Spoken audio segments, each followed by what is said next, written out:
Welcome back to Mystery Books to Read. Today we're diving deep into Thomas Harris's Red Dragon. Right, It's not your typical whodunit. right. This one's a psychological thriller that really gets under your skin and kind of redefines the genre. Yeah, it's true. What struck me about Red Dragon was that it's as much a character study as it is a mystery. Right. Like, you really get pulled into the minds of both the hunter and the hunted. Yeah, exactly. And we're not dealing with like a run-of-the-mill mystery villain here. Right. Our antagonist is nicknamed the Tooth Fairy, Mm-hmm.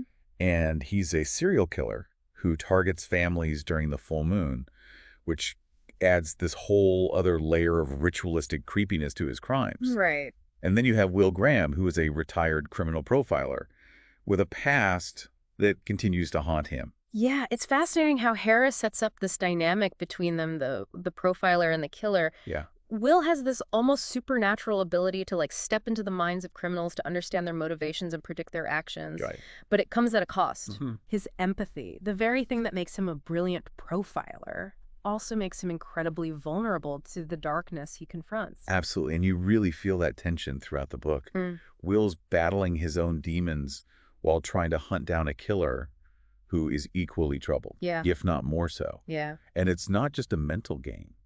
There's a very real sense of danger. Mm-hmm. You know, this feeling that Will is putting himself in harm's way to stop this terrifying killer. Yeah. And speaking of troubled, the book doesn't hold back in exploring the psychology of Francis Dollarhide, Right. the man behind the Tooth Fairy mask. Mm-hmm. As we delve into his past, we uncover a childhood filled with abuse and neglect, particularly from his grandmother. Right. And these experiences, along with a physical disfigurement, a cleft lip, Yeah. deeply scar him and shape his transformation into the Red Dragon. Yeah, it's like his entire life has been building towards this persona, this monstrous identity that he feels compelled to embrace. Yep. And that's where the William Blake painting the Great Red Dragon and the woman clothed in the sun comes into play. Mm, It becomes more than just an artistic obsession for Dollarhide. right. It's like a blueprint for his crimes. Right.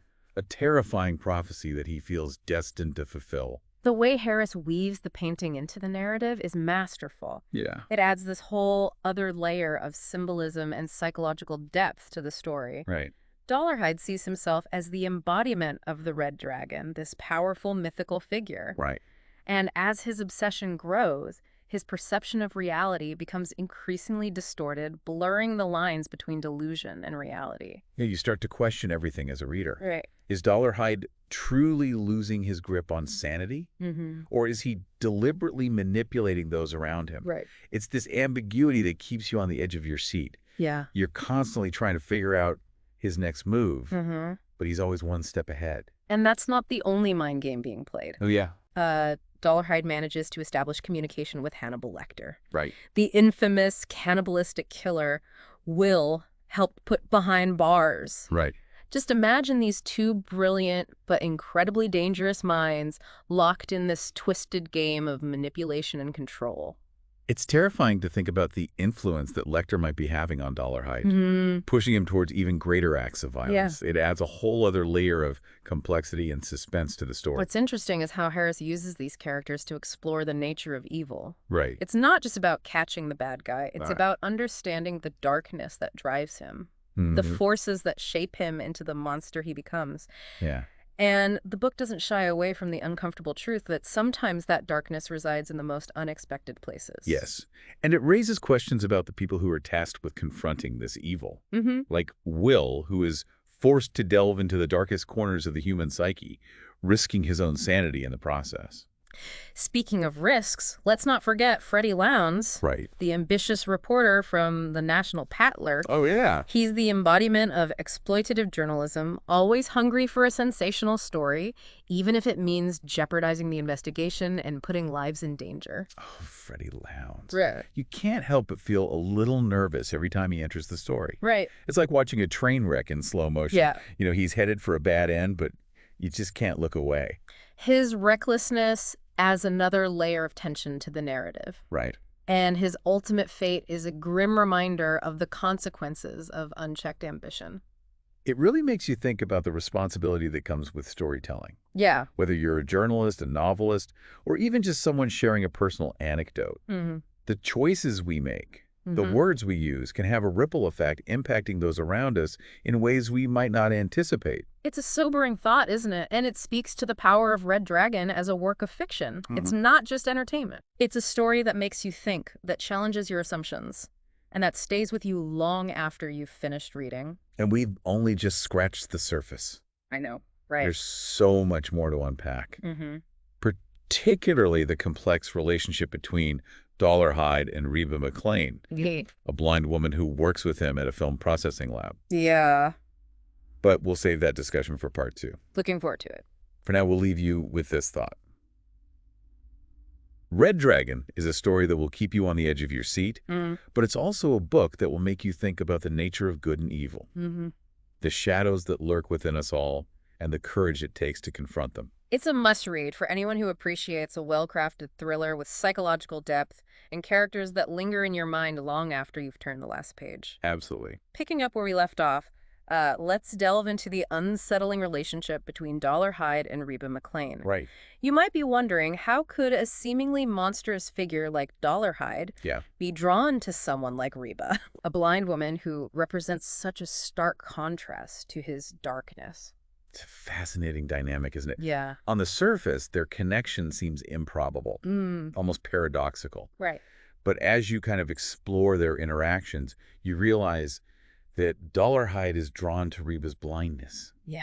It's not about exploiting her vulnerability. Right. It's something deeper, more psychological. Precisely. In a way, Reba's blindness allows Dollarhide to feel truly seen. Right. She doesn't judge him for his appearance or the monstrous thoughts that plague him. Right. She accepts him for who he presents himself to be, at least initially. Right. He finds a sense of solace and acceptance in her presence, something he desperately craves but can't find anywhere else. It's heartbreaking, really. Yeah. Dollarhide yearns for a genuine connection, but his inner darkness, his obsession with becoming the Red Dragon, Right.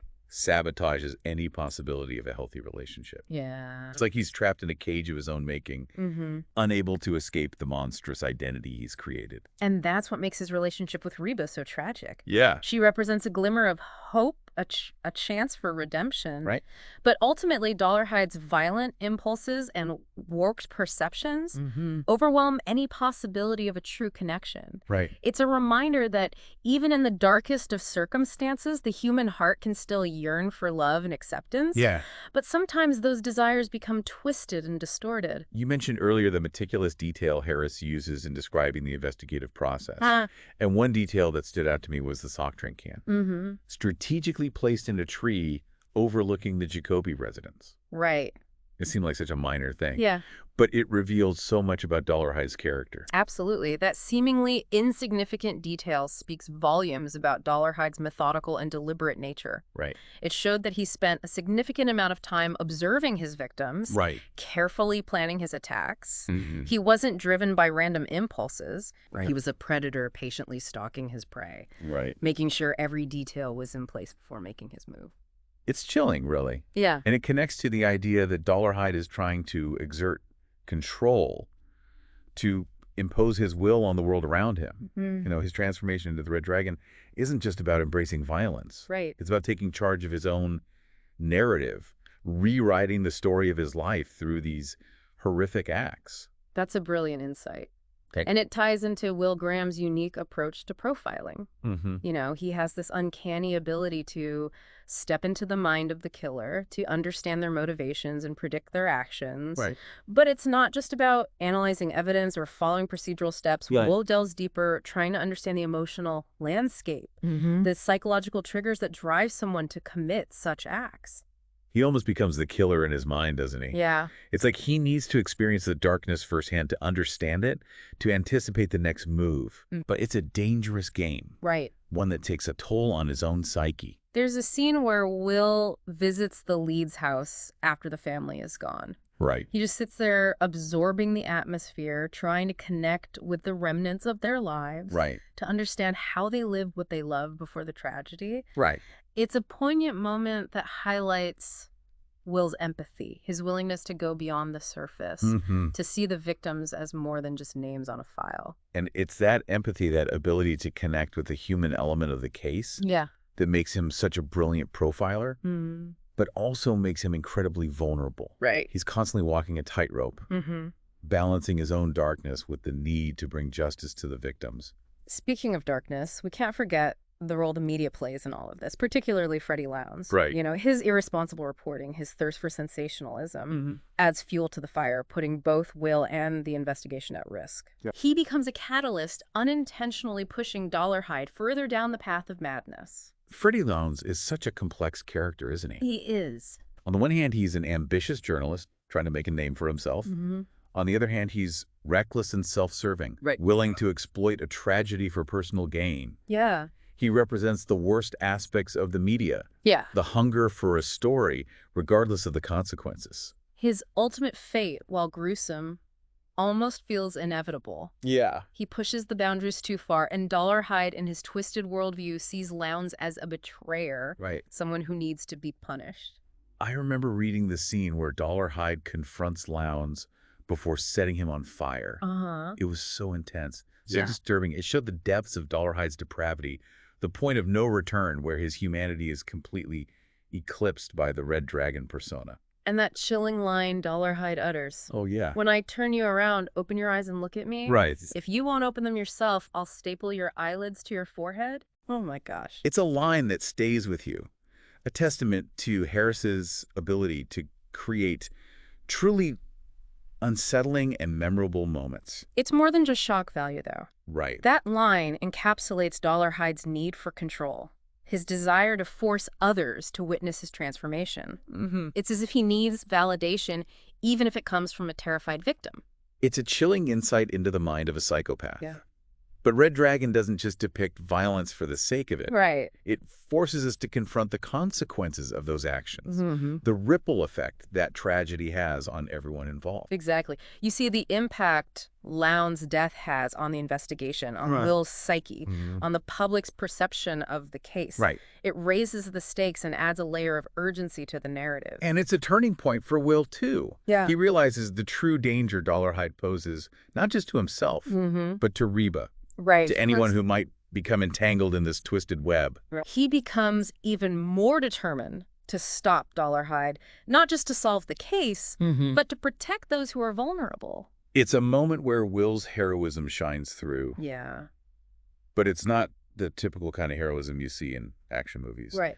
It's a quiet determination, a willingness to face his own fears and confront the darkness, even if it means risking his own life. And that's what makes Red Dragon so compelling. It's not just a thriller. It's a story about facing your demons, about the courage it takes to confront evil, about the enduring power of the human spirit. And we haven't even talked about Dollarhide's physical transformation. Oh, yeah. His obsession with the Blake painting manifests itself in a literal way as he gets the tattoo of the dragon on his back. Right. It's a symbol of his descent into madness, a physical representation of the darkness consuming him. It's a powerful image, isn't it? Yeah. And the book delves into Dollarhide's inner turmoil, the voices he hears, the conflicting impulses he grapples with. Yeah. It's like he's being torn apart from the inside, caught between his desire for connection, especially with Reba, and the overwhelming urge to embrace the violence that's taking over his life. It's fascinating and terrifying at the same time. Yeah. You see glimmers of his humanity, his longing for love and acceptance, but they are constantly overshadowed by the monstrous identity he feels compelled to embody. Right. It makes you wonder, is there a point of no return for someone like Dollarhide? Can he ever escape the cage he's built for himself? Those are questions that linger long after you finish reading the book. Absolutely. And it's a testament to Harris's skill as a writer that he doesn't offer easy answers or simple solutions. Right. He forces us to confront the complexities of human nature, the blurry lines between good and evil, and the enduring impact of trauma. Well, as we reach the climax of Red Dragon, the tension is almost unbearable. Yeah. Dollarhide's obsession with the Blake painting reaches a fever pitch, and Reba tragically becomes the focal point of his twisted fantasy. Yes, the sense of dread really escalates in this final act. Right. Dollarhide is convinced that he needs to transform Reba to mold her into the image of the woman in the painting, and that transformation, as we've seen throughout the book, involves a terrifying level of violence. It's a race against time for Will. Yeah. trying to decipher the clues to understand Dollarhide's endgame and prevent another tragedy. Right. You really feel the weight of responsibility on Will's shoulders. Mm-hmm. He knows what's at stake, not just Reba's life, but the lives of anyone who might get caught in Dollarhide's path. The final confrontation between Will and Dollarhide is a masterclass in suspense. Yeah. It's brutal, visceral, and deeply psychological. Right. Both men are fighting for their lives. Mhm. But there's also this underlying battle of wills, a clash between two brilliant minds that have been twisted and scarred by the darkness they've encountered. What struck me about that final confrontation was that even in the midst of the chaos, Will doesn't give up on trying to understand Dollarhide. Yeah. He's still searching for like a shred of humanity, a point of connection, even as he's fighting for his life. That's what makes Will such a compelling character. He's not just a hero. Right. He's a deeply flawed individual who is haunted by his own demons. But even in the face of unimaginable evil, he clings to his empathy, his belief that understanding is the key to stopping the cycle of violence. It's a dangerous belief to hold, especially when you're dealing with someone like Dollarhide, who is so far gone, so consumed by his delusion. Right.